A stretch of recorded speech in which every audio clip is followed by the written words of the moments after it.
मसीह यीशु के जलाली नाम में आप सबको सलाम पेश करता हूँ।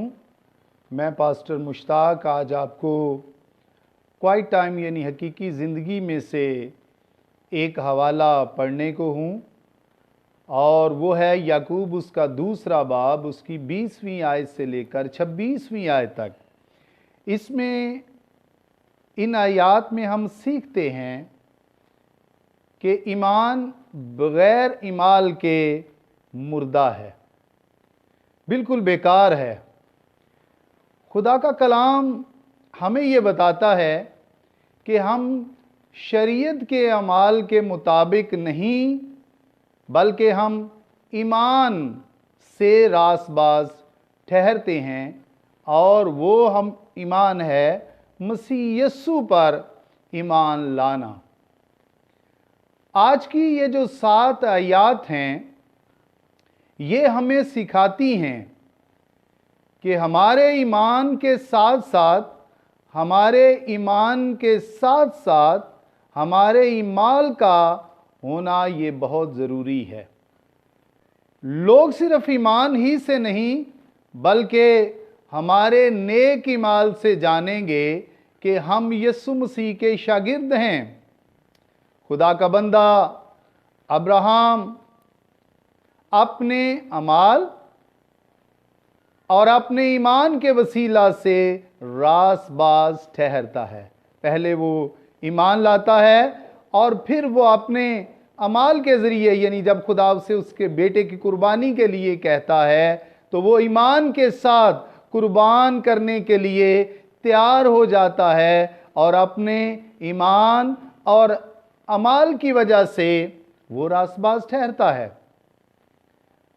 और इसके बाद हम देखते हैं इसी तरह रहब फायशा, जब बनी इस्राएल के लोग कासद बेचते हैं और उन पे शक पड़ जाता है कि ये इस्राएली लोग हैं, तो रहब फायशा उन कासदों को अपने घर में छुपा लेती है और मौका ढूंढकर अपने घर के पीछे से उसे वापस भेज देती है, और ये उसके अमाल की वजह से वो औरत रासबाज ठहरती है।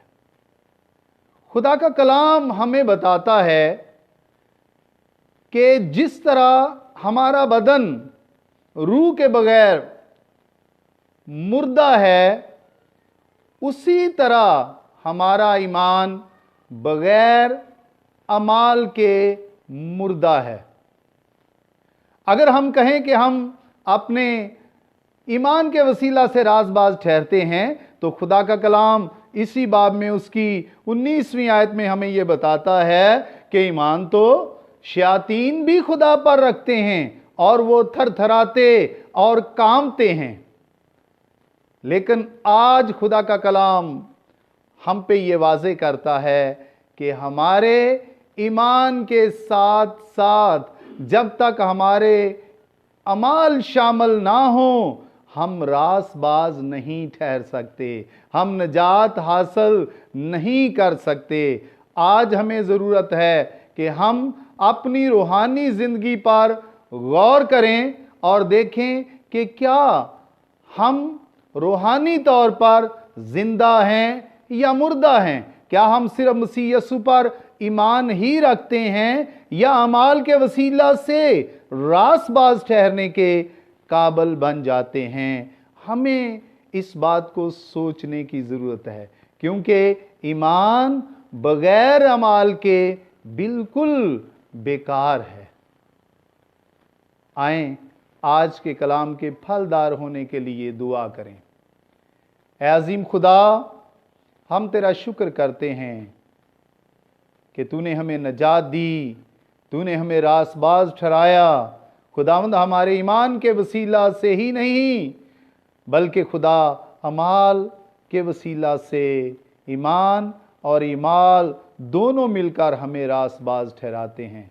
ऐ खुदा, हमें फजल दे कि हम इस ज़िंदगी में रहते हुए अपने ईमान के साथ और साथ ईमाल के साथ ज़िंदगी बसर करें, ताकि हम तेरे हकीकी बेटे और बेटियां बन जाएं। ये दुआ मांगते हैं मसीहा के नाम से, आमीन।